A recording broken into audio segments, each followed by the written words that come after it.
Fala galera, eu sou a Lidiana do canal Esfera Cutcast, um canal de cortes feito pra você. Só dar o play e aproveitar. Valeu!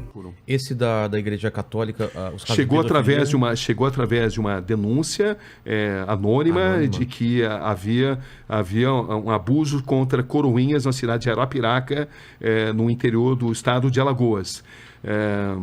E me falaram, inclusive, da possibilidade de ter um vídeo. Eu fui para Arapiraca, descobri que esse vídeo de fato existia, mostrava ali um monsenhor, a figura mais poderosa da cidade, uma cidade de bom porte, no interior de Alagoas, numa relação sexual com um menor de idade.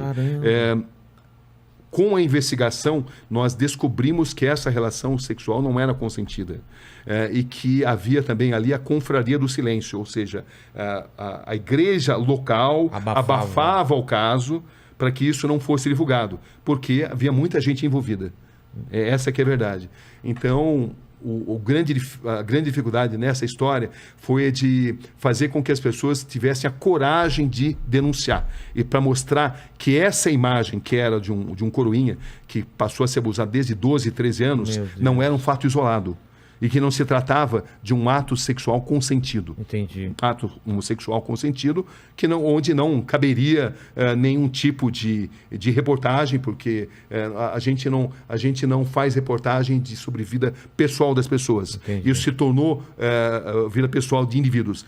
Isso se tornou uma reportagem a partir do momento que a gente notou que havia toda uma estrutura destinada a abusar de menores, ganhando a confiança dessas pessoas, usando o poder da igreja local, e isso era feito de forma sistemática e com a complacência de boa parte da igreja. Claro que estamos falando de setores da igreja.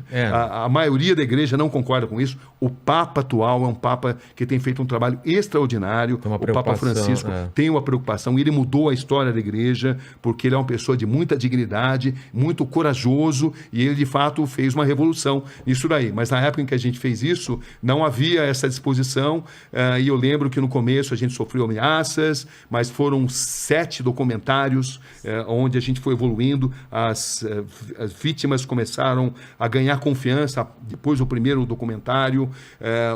A gente conseguiu registrar as várias ameaças, até uma matéria muito boa de ser assistida, porque ela mostra, a gente conseguia documentar toda essa estrutura que ameaçava as vítimas. As vítimas foram ameaçadas. Se elas contassem a história, e eles ficaram sabendo que eu estava lá, elas seriam punidas drasticamente, entendeu? E ao longo de 7 grandes documentários, a gente conseguiu ouvir uma infinidade de vítimas, e o resultado final foi que 3 monsenhores, historicamente, foram pela primeira vez condenados. É a primeira vez que isso acontecia, a primeira vez que o Vaticano... A primeira vez que o Vaticano, já teve outros casos de punição, mas foi a primeira vez que o Vaticano reconheceu casos de abusos de sacerdotes contra coroinhas no Brasil. Essa foi um divisor de águas. Um divisor de águas, essa história, um meia-culpa feito pelo próprio Vaticano. Foi muito significativo.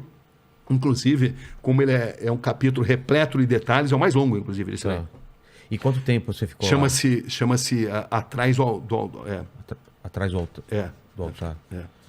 E para você, como que é quando você pega uma coisa tão escabrosa com isso que é pedofilia, e como você tem o distanciamento, mas também você não pode ficar totalmente descolado da emoção, né? Como que funciona? Então, esse é o pulo do gato, né? Esse é o X da questão. Você não pode deixar com que a emoção prejudique a sua capacidade de apuração, mas, por outro lado, a emoção ela traz também uma sintonia com aquilo que está sendo vivido.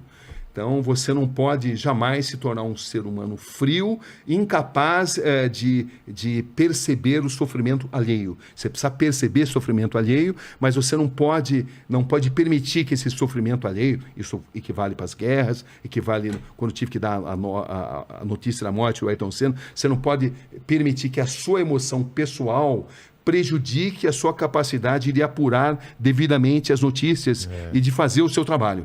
Eu não concordo com repórteres, Eu não concordo, mas também não condeno, né? Repórteres que começam a chorar durante o exercício da sua função. Eu acho que você é pago e é treinado uma vida inteira, não para não se emocionar. A emoção é bem-vinda, mas para não perder o seu grau de precisão no relato dos acontecimentos. Você precisa relatar com isenção, com imparcialidade, e isso requer controle emocional. É fácil? Não, não é fácil. Eu condeno quem se emociona, quem começa a chorar no meio da matéria. Não condeno, mas particularmente a vida inteira eu me preparei, me treinei para controlar as minhas emoções.